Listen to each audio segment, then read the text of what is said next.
Aklat ng Lucas, Kapitulo 6.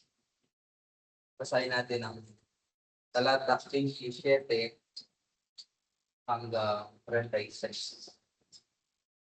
Luke chapter 6, verse 27 hanggang 36.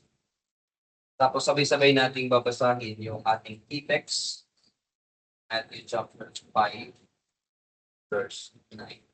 Okay? Sundan niyo ako ng inyong pansin. Sabi, subalit sinasabi ko sa inyo na mga nakikinig, ibigin ninyo ang inyong mga kaaway. Gawan ninyo ng mabuti ang mga napopoot sa inyo.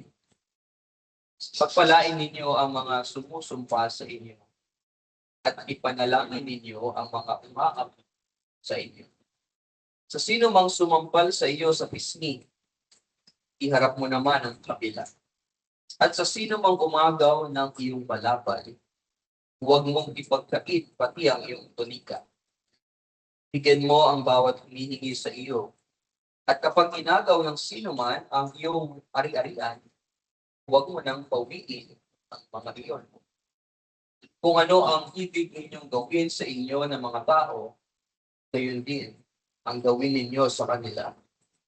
Kung kayo'y umiibig sa mga umiibig sa inyo, ang mapapala ninyo, ang mga makasalanan man ay umiibig sa mga umiibig sa kanila.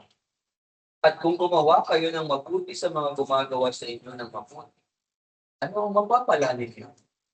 Sapagkat kayo din ang ginagawa ng mga makasalanan.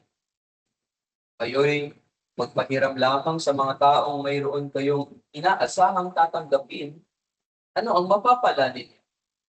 Ang mga makasalanan man ay nagpapahiram sa mga makasalanan upang tanggapin nilang hindi ang gayon ding halaga. Verse 35. Subalit ibigin ninyo ang inyong mga kaaway at gumawa kayo ng mabuti. Magpahiram kayo na hindi umaasa ng kapalit. Malaki ang magiging gantimpala ninyo. At kayo'y magiging mga anak kataas-taasan sapagkat siya'y mapait sa mga di mapagpasalamat at sa masasama. Maging maawain kayo dahil ng inyong ama na maawain. Now, basahin natin ang ating key text, Matthew 5, verse 9. Sabay-sabay natin bigkasin ang talatang yan. Ready? Matthew chapter 5, verse 9. Begin. Mapapalad ang mga mapagpayapa, sapagkat sila ay tatawagin mga anak ng Diyos. Sa English na salin o sa King James Version, na yan ang ating Panginoon. Matthew chapter 5, blessed are the peacemakers, for they shall be called the children of God. Ang ating paksa na bibigyang bigin ay peacemaking begins in the heart. Peacemaking begins in the heart. Sa Tagalog,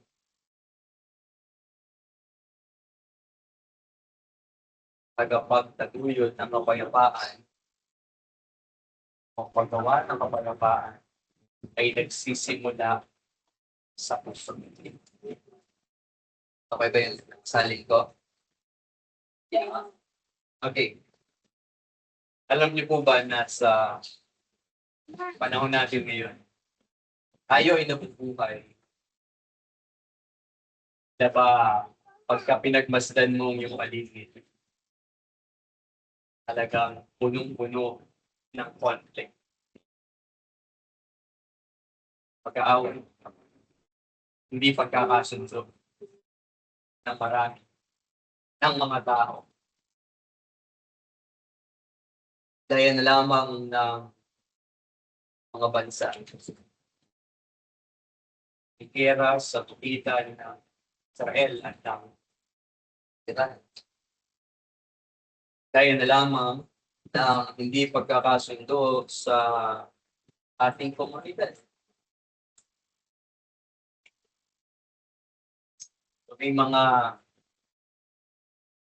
Ah, kapitbahay tayo, marami na ikaw bilang worker na nagtatrabaho as kumbaga nagtatrabaho ka sa bahay, tapos may kapitbahay ka, ang ingay. Doon nagsisimula yung conflict. Or let's say, yung sa lupa. Kahit yung parking dyan sa labas. So, dati pwedeng mag-park yan. Ngayon, meron na nakalagay no park. Kaya hindi na tayo makapwesto ngayon doon sa pagkakita ng ating lugar. Even sa college, yung mga nanunungkulan sa ating gobyerno, even sa ating community, kung sino man yun, doon, minsan, nagkakaroon din ng pag-aaway-away, ng hindi pagkakasundo sa kanila ng mga pinuno ng komunidad, sa kanilang nasasakupan. Kahit sa loob ng tahanan, merong din pagtatalo. Plus na pinagtatalunan ay ang pera.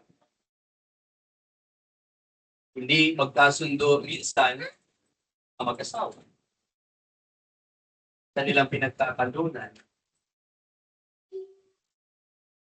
Or sa marami pang mga sitwasyon ng kanilang pagsasama.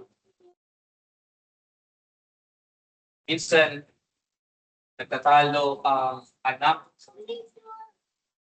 at magulang. Nagtatalo pa or vice versa.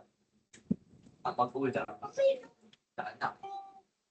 Minsan, ang magkakapatid, nagtatalo-talo sa isang bagay.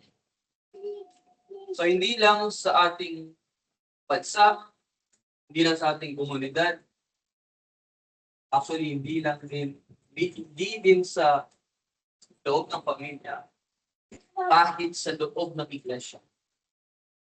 Nangyayari ang hindi pagkakasundo. Minsan sa doktrina, mayroong paninindigan ang isa at ang isa ay dapat itong doktrina na ito ang ating pangkawakan. Hindi yan. Sila magkasundo sa katuruan. Minsan, minor doctrine or hindi naman essential, doon pa sila nag-aaway. O hindi magkasundo at yun pa magiging cause ng division. So, yes.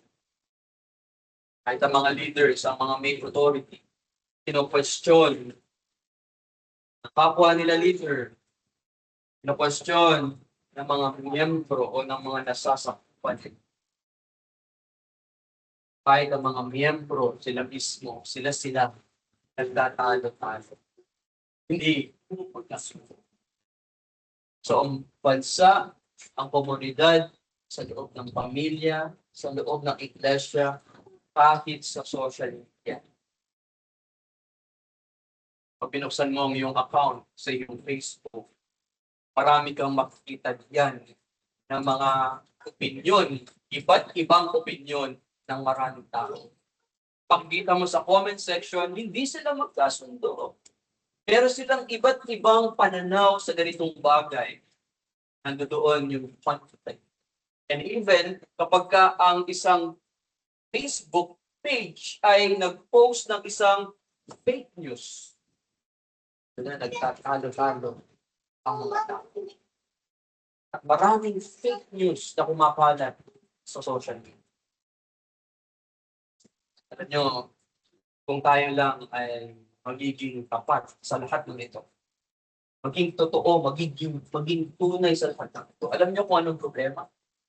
Ang problema, hindi sa panlabas eh. Ang problema, yung nasa loob. Yung nasa loob mismo ng tao. Kaya nga rito, ang sinasabi sa atin ng ating Panginoong Yesus, dito sa ating e-text na ginawa, sabi niya, blessed are the peacemakers. So sinabi ni Kristo yun.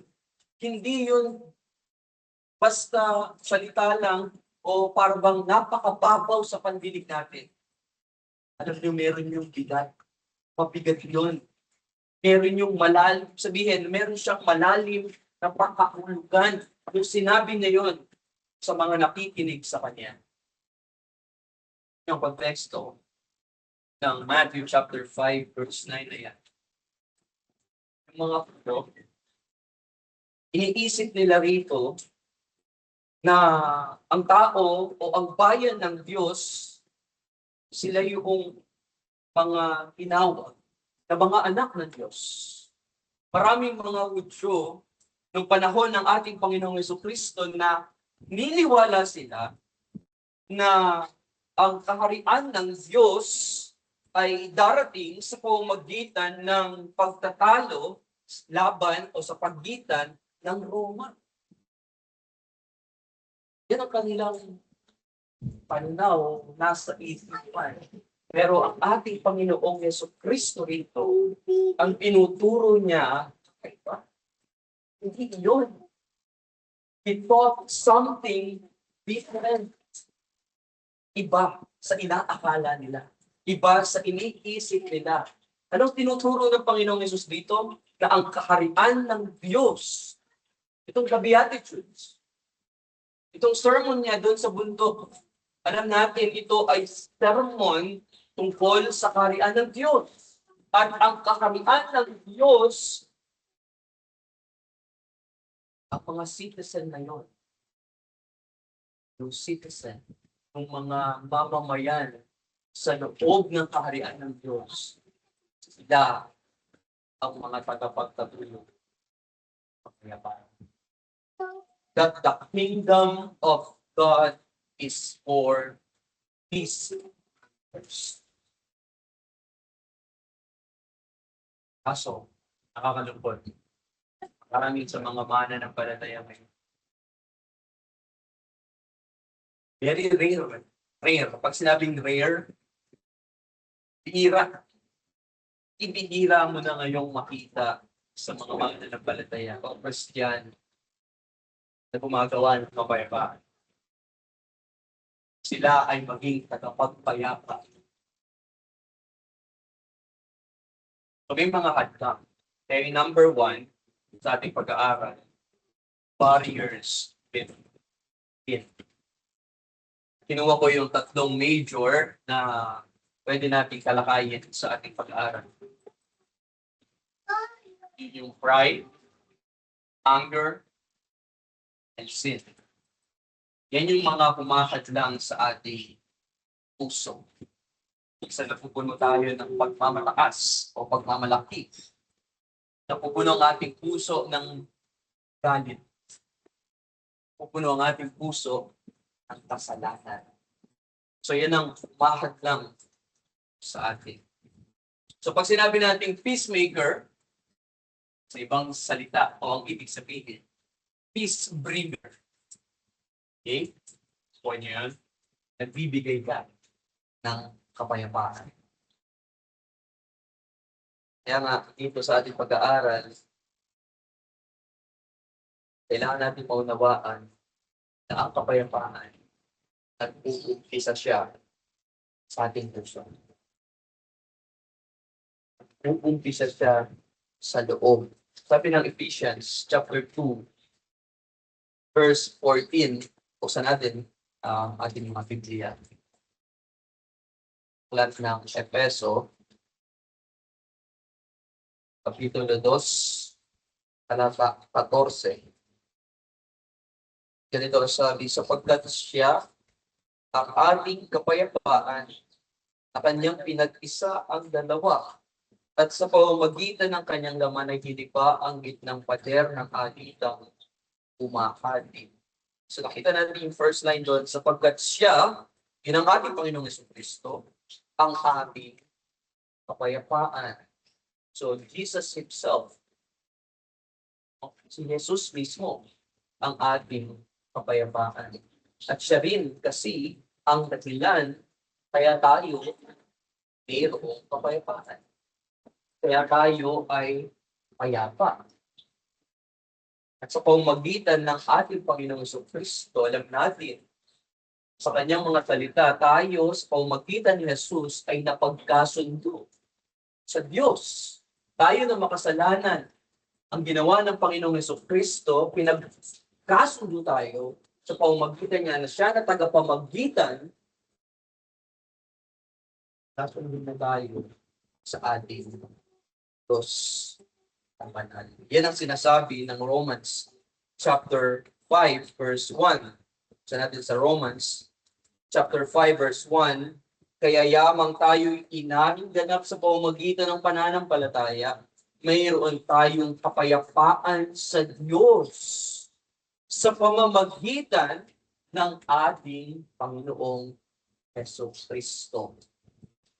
So ginawa yung kapayapaan na yon at yung Panginoong Jesucristo sa pamamagitan ng kanyang natigis na dugo tungkol sa krus ng Kalbaryo.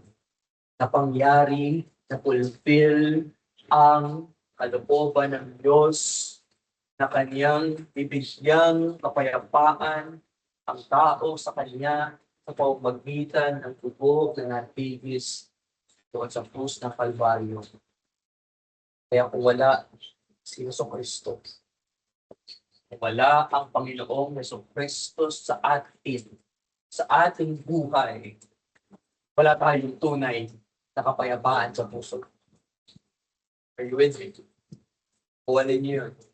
Kung wala si Kristo sa iyong buhay, walang tunay na kapayapaan sa iyo. Kaya nga ito yung challenge natin. Ito yung kumbaga kasabihan na madalas natin narinig. Hindi mo maibibigay yung wala. You cannot give what you do not have. We cannot give what we do not have. Kaya kung walang kapayapaan dyan sa puso mo, walang kapayapaan, walang Kristo na nabubuhay sa iyo, hindi mo maibibigay ang kapayapaan. Hindi natin magagawa na magpayapa sa iba. If there is no peace in our hearts, we cannot bring peace to others. Mamaya bibigyan ko din yan sa ating second point. Pero bilang halimbawa, sabi nga natin, ano yung mga hadlang sa puso? Yung una ay pride. At bilang illustration, alam kong kilala ninyo si Pedro. Si Pedro, kapag mataas siya. At buksan natin ngayon sa ating mga Biblia sa aklat ng Exodo, talata, kapitulo 8, Exodus chapter 8, verse 32. Ganito ang sabi, ngunit pinatigas na muli ng Paraon ang kanyang puso at hindi pinayagang umalis ang taong bayan. Kung ating unawain ang mga salitang iyan, alam natin na si Pedro ay binaliwala niya, pag nirefuse niya, nineglect niya, ang kautusan ng Diyos. Sinasabi ni Moises, sinabi sa kanya ng Diyos, sabihin niya sa Faraon, let my people go. Palayain mo ang bayan ng Diyos. Kaso hindi niya pinakinggan yun. At dahil sa kanyang pagmamalaki, sa kanyang pagmamataas sa Diyos, yun din ang nagpahamak sa marami sa kanila. At dahil din sa kanyang pride, yan din ang nagdala sa kanya saan? Sa kapahamakan. Yes, ang Diyos. Matigas ang puso ni Paraon. Pero marami din namang mga talata na verbatim sinasabi na siya mismo pinatigas niya ang kanyang puso, itong si Paraon. At dito rin, sa verse na to, sa verse 32, maliwanag, ngunit pinatigas na muli ng Paraon ang kanyang puso at hindi pinayagang umalis ang taong bayan. Habang ng pasensya ng Diyos, actually, sa kanya. In-stretch ng Diyos yung kanyang pagtyaga sa kanya. Ilang beses lumapit si Moises, hindi ka? Ilang beses nagpakita ng signs and wonders, mga milagro, yung mga tanda, yung mga miracle na nangyari sa Isaiah. Pagka parang palalayain mo na ang aking bayan ng Diyos. So mantungpa sa mas malupit na pangyayari sa kanya. Hindi lang sa kanyang mga nasasakupan kahit sa pamilya niya. And even sa kanya, dahil sa kanyang pagmamataas, napahamak ang kanyang buhay.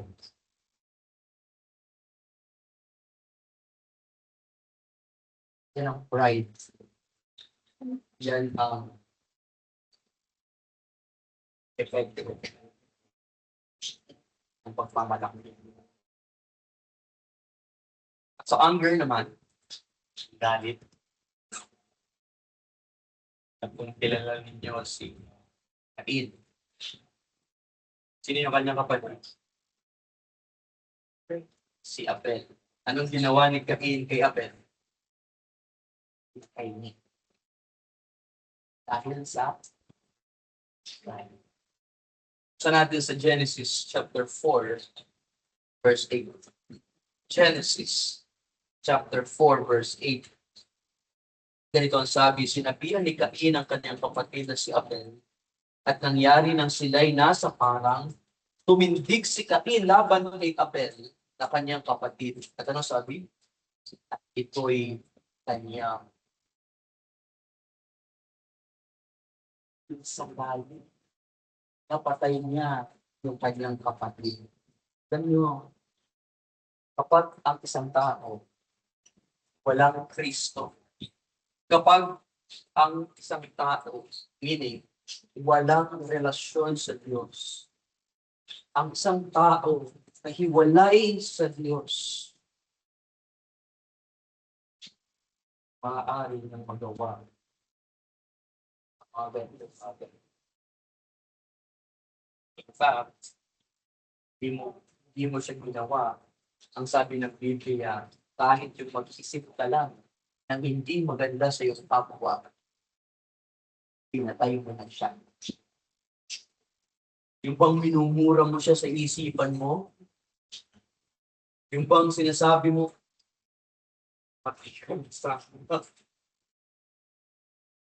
parang mo na rin siyang pinatay. Ganyan yung mga tao ay walay sa Diyos.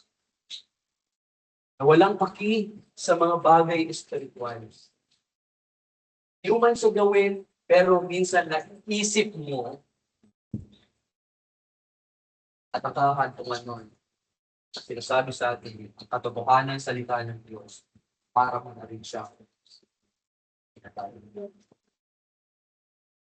So yun yung pride, so yun yung anger, yung pangatlo, yung kasalanan. At ang isang halimbawa na pwede natin ibigay doon ay yung buhay ni David. Yung kasalanan ni David. Ano yung kasalanan ni David? Nagbabasa natin sa 2 Samuel chapter 11. 2 Samuel.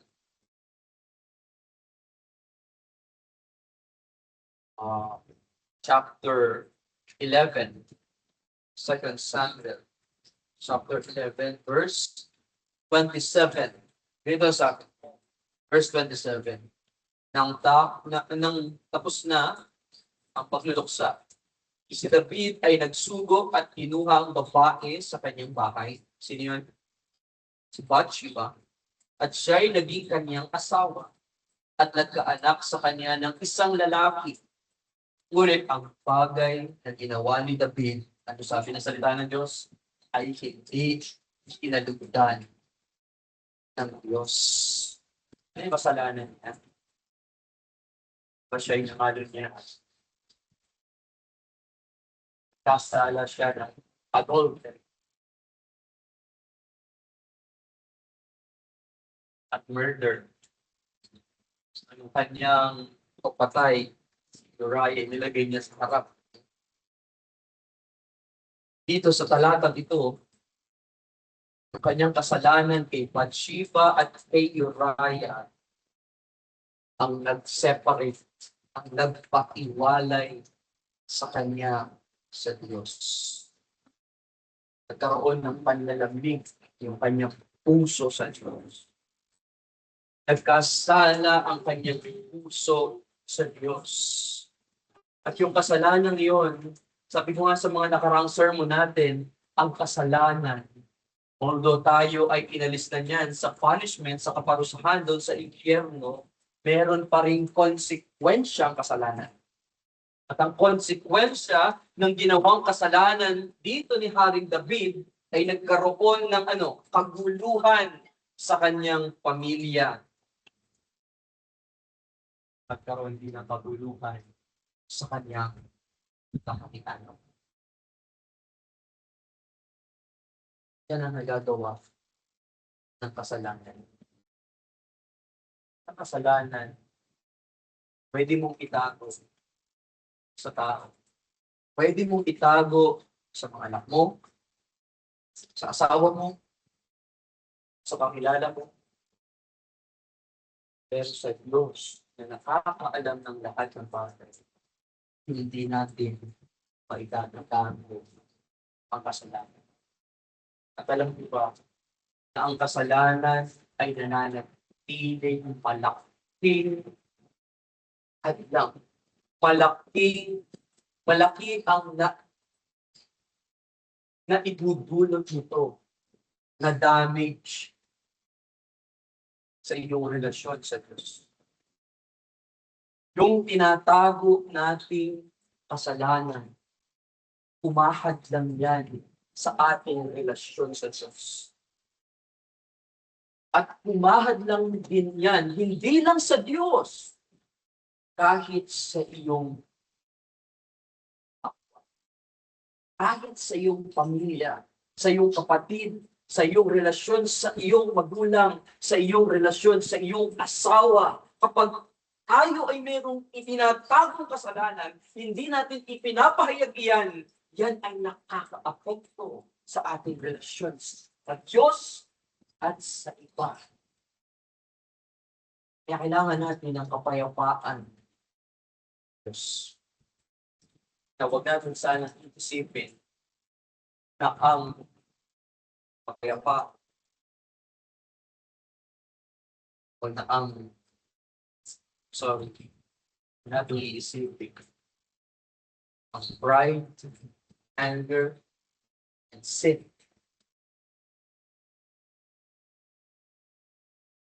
Dito kasalanan. Kung ito'y nasa loob lang. Alam mo, ang tama kasi dyan, ang katotohanan. Yung mga kasalanan na yan,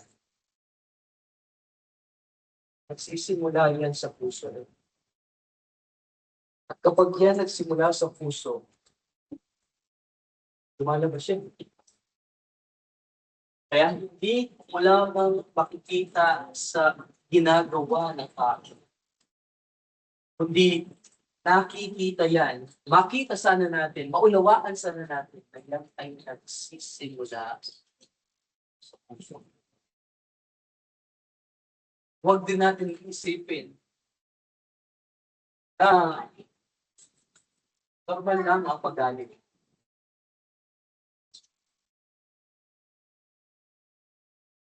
Natin iisipin na okay lang ang magalit. Eh, so yan.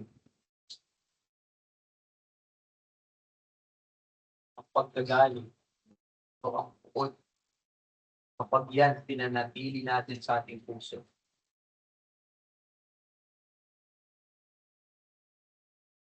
magdadala yan sa iyo para ikaw ay magdasala sa Diyos. Pag ang kasalanan ng pagkakapot, pagmamalaki, ay pinanatili mo sa iyong puso, hindi yan nakalulugod sa Diyos. Hindi matutuwa ang Diyos. At huwag mo rin iisipin na yung pagmamataas, para bang mas mataas siya, tinatawag natin confidence. Kasi proud na proud tayo. Pinagmamalaki natin, nagmamataas tayo minsan. Iisip natin, mas mataas lang yun sa confidence. Alam niyo mapangalan yun. It's dangerous. Sabi ng Proverbs 16, verse 18, Proverbs chapter 16, verse 18, itong sabi, ang pagmamataas ay napupuna sa kapahamakan at ang palalong diwa ay napupuna sa pagkabuwal. Listen to this. Ang pride. Ito yung totoo. Yung pride, nakakabulag yan.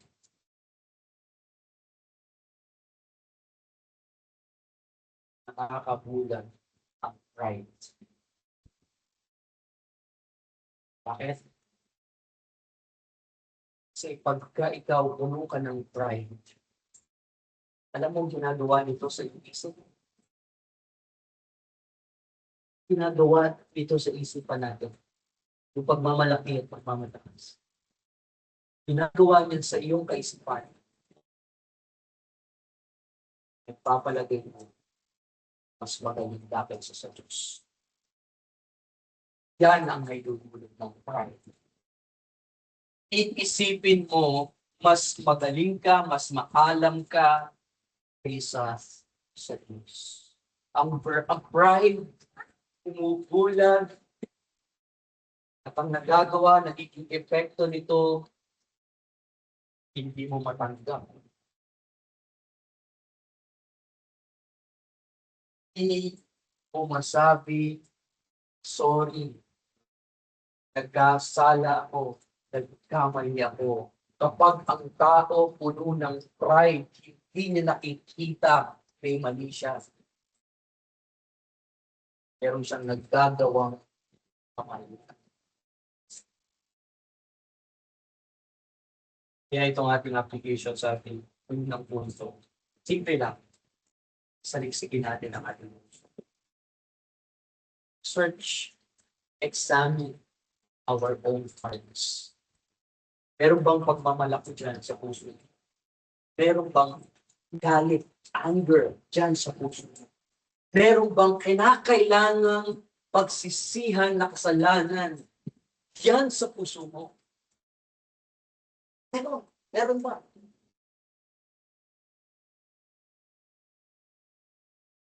Kung meron, ilapit mo yan sa Panginoon. Magsisi ko sa lahat ng iyong mga kasalanan. Dahil hindi mo magagawa agad. Hindi mo magagawang makapagbigay ng kapayapaan. Wala ang paglilinis ng ating buhay. Magbalinis ka sa dugo ng Kristo na nandili sa krus ng pangbago. Dahil ang tagapagtanggolo ng kapayapaan ay nagsisimula sa puso. Yung ating paksa is waiting between us. Pangalawa, sa ating pag-aaral, the Spirit produces peace. The Spirit produces peace. Ang Espiritu, yung salitang peace sa Hebrew ay shalom. Pagka browser pag natin shalom. Tipo, shalom.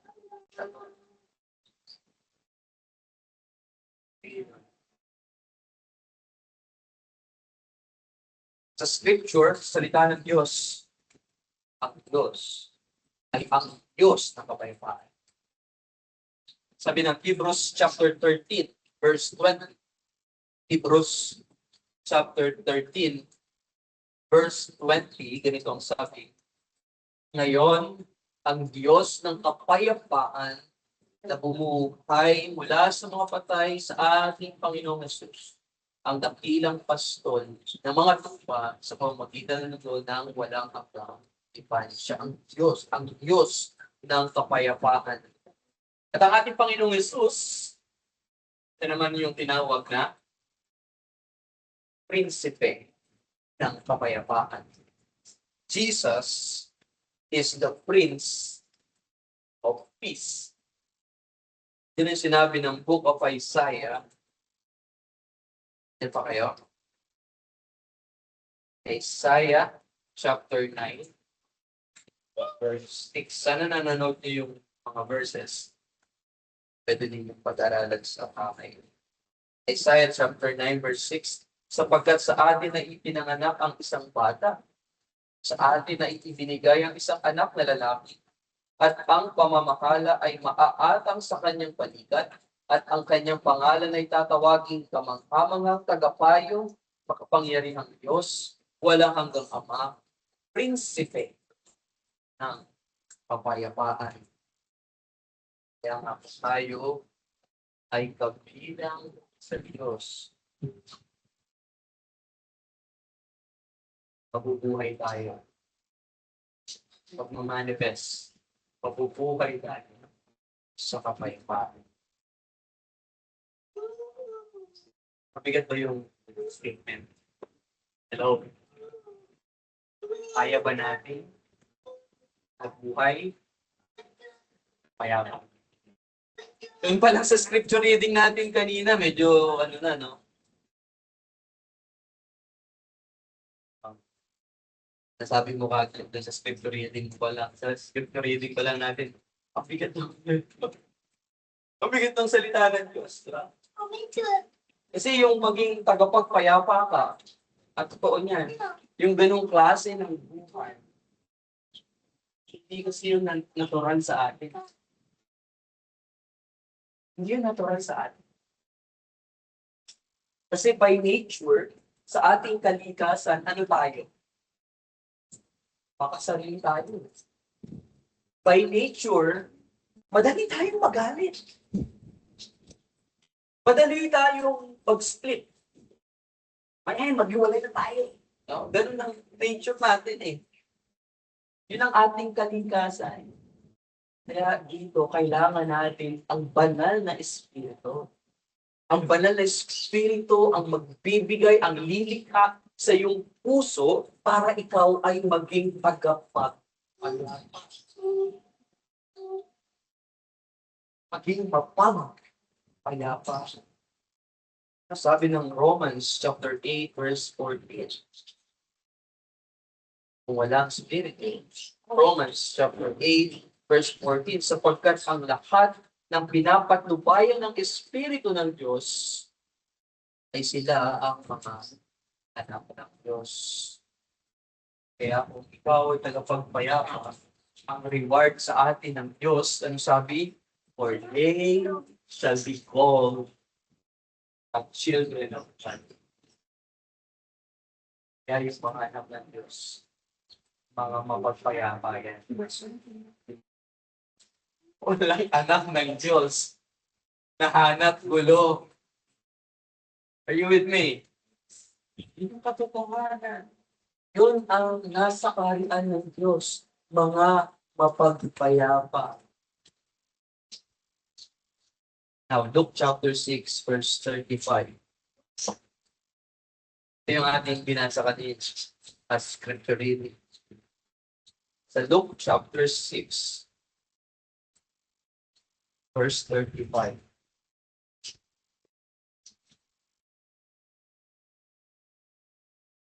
Sabi, subalit, ibigin ninyo ang inyong mga kaaway. At gumawa kayo ng mabuti. Magpahiram kayo na hindi umaasa ng kapalit. Malaki ang magiging gantimpala ninyo. At kayo'y magiging mga anak ng tataas-taasan sapagkat siya'y mabait sa mga Diyos na pagpasalamat at sa masasama.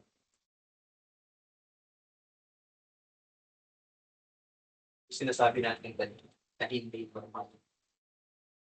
Hindi normal para sa atin na mahalin yung ating kaaway. At sa susunod na Beatitudes, ano yung next? Sa verse 10, mapapalad ang mga inuusig. Medyo mas bibigat. Alam niyo, sa isang commentary na nabasa ko, isa daw sa pinakamahirap na gawin ng isang Kristiyano, yung mahalin, yung umuusig sa kanya. Ngayon, paano natin ipapakita ang pagmamahal sa kanya? Sa pamamagitan ng pananalangin para sa kanya. Yan naman ang utos ng ating Panginoon Jesus. At sa susunod na linggo, yan ang ating pag-aaralan. So, hindi normal. Hindi na to. Hindi yan ang natural sa atin na mahalin ang ating mga kaaway. Kaya nga, ang Diyos lamang ang maaaring makapaglagay ito sa ating puso para mahalin natin ang ating mga kaaway. Kanya, ang Diyos lang ang makagagawa, ang makapaglalagay ng pagmamahal yan sa puso mo para mahalin mo ang iyong kaaway. Kaya hinihingi yan sa Diyos. Hindi natin sa Panginoon. Nabigyan ka ng puso na handang magmahal. Hindi lamang sa mga taong mabait sa iyo, yung mga taong tumutulong sa iyo, ibigay sa iyong kaaway, matulong mo sila mahalin. Ganyo, isa sa mga magandang halimbawa yan para may pamalas natin ang pagmamahal na yan sa atin ng Diyos ay yung paano niya tayo tinrato. Paano tayo tinrato ng Diyos. Yun ang magandang o klarong kung pwede natin maging motivasyon sa pagmamahal natin sa ating mga tao. Anong sabi ng salita ng Diyos? Tayo makasalanan pa. While we were still what? Sinners. Habang tayo ay nagtatampisaw sa kasalanan, maraming ginagawa na bubuhay sa kasalanan. Anong ginawa sa atin ng Diyos? Inabot niya tayo. He reached out to us.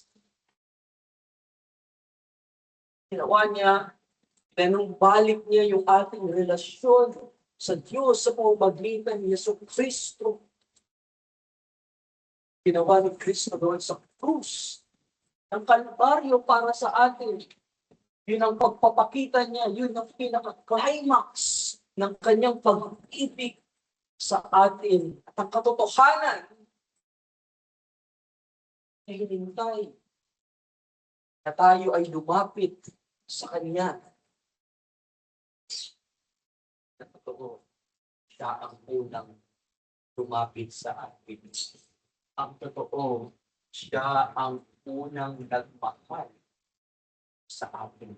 Sabi ng 1 John, He first loved us. Yun ang pala ko. Invitation dito. Kaya iibigin natin ang ating kaaway. Romans 5 verse 8. Yun yung sinasabi natin kanina. Romans chapter 5. Meron akong mga nakitang mga words doon na makalaga.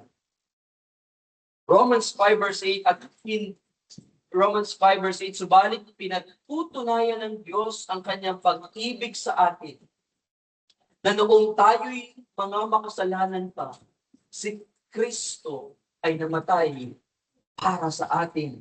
Yung salita doon na He died for us, sa ibang salin, He died in the place of, sabi ng verse 6, in the place of the ungodly. Namatay siya sa lugar ng mga tao na masasamang gaya mo at gaya ko. Na ikaw dapat yung ibayubay doon sa krus. Ikaw dapat yung mamatay. Ikaw dapat yung parusahan. Ikaw dapat yung magsakripisyo. Pero hindi. Si Kristo mismo ang namatay para sa atin. Para sa iyo. Yung sinabi ng verse 6, sapagkat noong tayo ay mahihina pa, sa tamang panahon, si Kristo ay namatay para sa masasama. And look, verse 8, subalit pinatutunayan ng Diyos ang kanyang pag-ibig sa atin na noong tayo'y makasalanan pa, si Kristo ay namatay para sa atin. Now listen, verse 10, sapagkat kung noon nang tayo'y mga enemies ay pinakipagkasundo tayo sa Diyos sa pamamagitan ng kamatayan ng kanyang anak, lalo ngayong pinagkasundo na at maliligtas tayo sa pamamagitan ng kanyang buhay. Tayo pinakal ng Diyos. Kaya sa gayon ding paraan, mga kapatid, ang isang tagapagtaguyod ng kapayapaan, hindi siya maghihintay sa iba. Siya mismo ang gagawa ng paraan para kanyang ma-restore yung kanyang relasyon sa iba. Now, gusto kong maging maliwanag yun. At sana wag mong iisipin na ang pag-strive, pagsisik, pag-pursue ng kapayapaan, hindi nito ibig sabihin, mga kapatid, na mananatili kang close.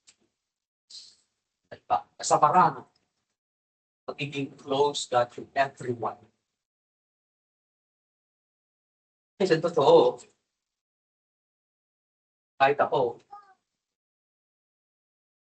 ilang yung mga close ko. Maraming hindi na po close. Tagapagpayapa o ang mayroong peace sa kanyang buhay. Huwag mong isipin, kailangan pala maging close ako sa lahat. Ang ibig natin sabihin. Kasi minsan, isang wise decision. It's a wise decision. Minsan, pwede kang umatras. Are you with me? You need to step back. Minsan, kailangan mong mag-set ng boundaries. Kailangan mong mag-limit ng access. Mag-limit ng access. Pwede rin i-block yung tao. Pero hindi sa lahat ng access. Dahil maraming access para makalapit sa sayo. Ang dami. Maka-approach siya sa'yo. Ang daming po pwedeng access. Pero minsan, kapag decide ka, It's a wise decision. Sometimes, perhaps, kahit sa Facebook, sa social media, ito lang sa portion na to, nilimit ko yung access ko sa iyo. That's why I doubt you. It's a wise decision sometimes to step back, set a boundaries, or limit your access to that person. Especially kapag yung taong yun, paulit-ulit ka sinasaktan. Paulit-ulit kang inaabuso. Paulit-ulit kang hindi ginagawa ng So you need to protect your peace. Sabi ng Proverbs, chapter 22, verse 3. Proverbs, chapter 22,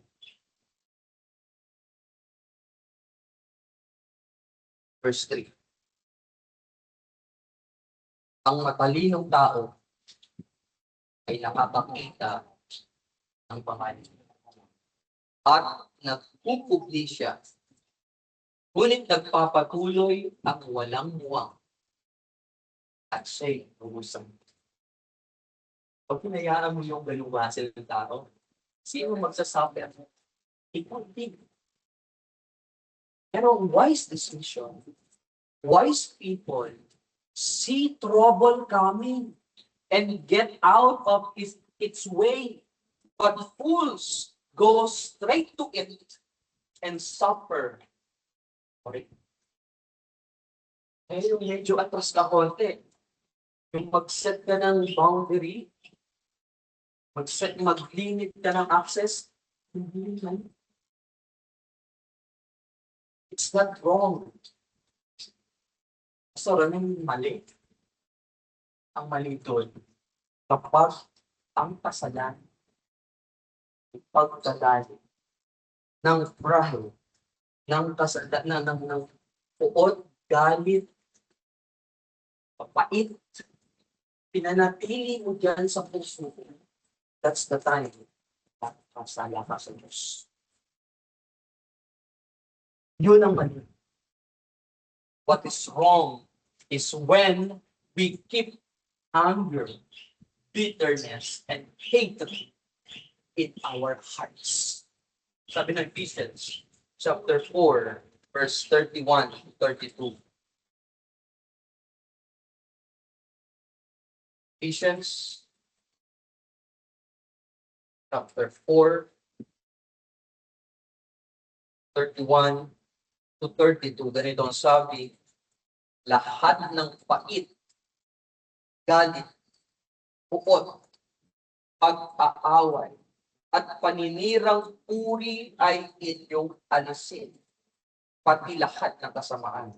At maging mabait kayo sa isa't isa, mga mahabagin, nagpapatawad sa isa't isa, gaya ng pagpapatawad sa inyo ng Diyos ay Kristo. Kaya kahit medyo dumistansya ka sa kanila, nandun pa rin yung pagpapatawad. Kahit pa nag-set ka ng boundary ngayon, nandoon pa rin yung grasya ng Diyos. Nandoon pa rin yung kabutihan ng Diyos na ipapakita mo sa kanila. Magagalit. Magagalit.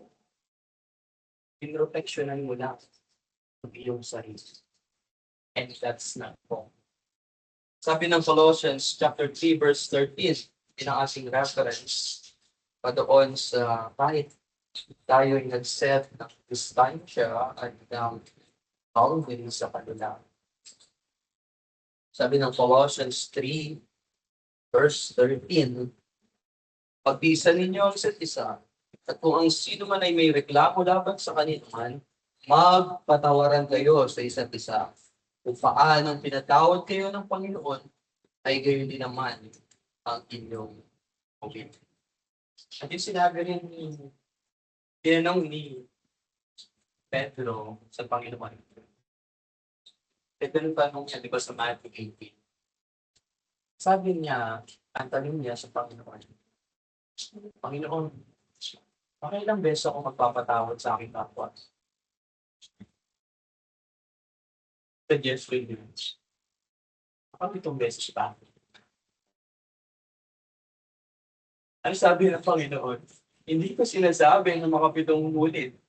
Ang sinasabi ko, 70 times 7. Do the math. 490. So, ibig sabihin ng pagpapatawad, hindi mo dapat bilangin. Ayun, parang, Panginoon, naka 490 na. Ito na siyang pinatawad, ha? Darating ka ba doon sa ganung punto? Hindi siguro. Kayo, mag-asawa. Best doon ng pinatawad ng mga asawa. Puro asawa ko, pinapatawad ako niya araw-araw. Di ba? Ang dami niya. Kasi dalawa anak niya, hindi ako sa kayo. Sa mag-asawa, na kahit marami silang away, dahil meron silang kapayapaan din sa puso na gagawa nila ang patawad sa isang isa. Kahit sa church, kahit sa atin, hindi yung pagkakamasid sila. Pananatiliin natin yung kapayapaan niya ay binigay sa atin. Ano reward sa atin ng Diyos? Tatawagin tayo na mga sino man seek the setting. Let us take note. Hindi ka naging anak ng Diyos dahil ikaw ay mapagpayapa. Hindi ka naging anak ng Diyos dahil sa ginawa mo maging tagapagtaguyod ng kapayapaan. Hindi yun ang pasihan ng kaligtasan natin sa Diyos. Naligtas tayo sa pamamagitan ng pananampalataya natin kay Jesucristo. Yan ang sabi ng John chapter 1 verse 12. But as many as received him, and gave him power, karapatan, kapangyarihan na maging mga anak ng Diyos. Iyon ang parang pang tao ay maligtas. Kaya yung pagiging tagapagpayapa, yan ay bunga. Yan ay resulta ng tunay nating pagsampalataya sa Diyos. Ang tunay na pinagkalooban ng kapayapaan sa puso. Ngayon, kapag ang puso mo, iba sa puso, ang sanlibutan, tuluyan ng ganito, ang bakit natin kanina, maaaring questionable yung ating pananampalataya sa Diyos. Dahil ang tunay na Kristiyano, meron siyang Kristo sa puso. Meron siyang pananampalataya kay Jesus. Meron siyang kapayapaan sa puso. At dahil meron siyang kapayapaan, doon ang pinibigay sa iba. Now, sa aking conclusion, sa ating application, yan sa ating nag-aaralan na pangalawang punto. Ang Diyos, mga kapatid, tumatawag sa atin. Sana gawin natin. Gawin natin. Maging tagapagpayapa tayo.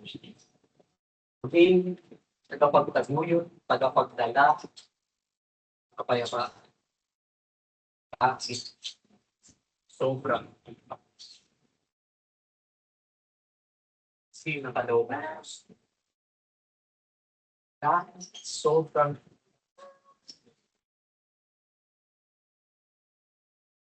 tagapagpayapa.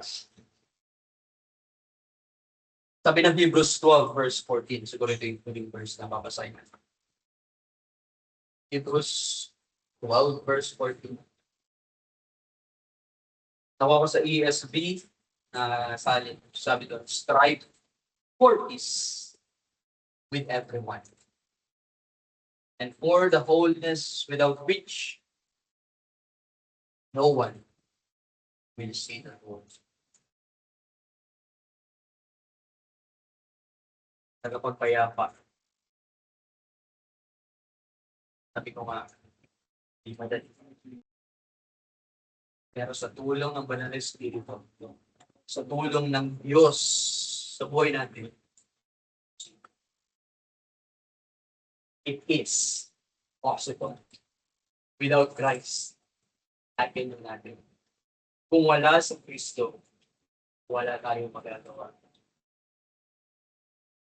Pero kung nasa atin si Kristo, magagawa natin. Sa aking pagtatapos, gusto ko kayong kamunin. Yung tanong na, talaga bang pinapakita natin sa ating mga ang kapayapaan ng Diyos? Yun ang challenge ko sa inyo. Bago ko tapusin ang sermon na ito, pinapakita pa talaga natin kapayapaan mula sa Diyos. Sabi ng isang theologian, si J.C. Ryle, isang quote na gusto kong iwan. True Christian should be peaceable men. They should love peace, promote peace, and strive to keep peace. Ay, na lang sa mga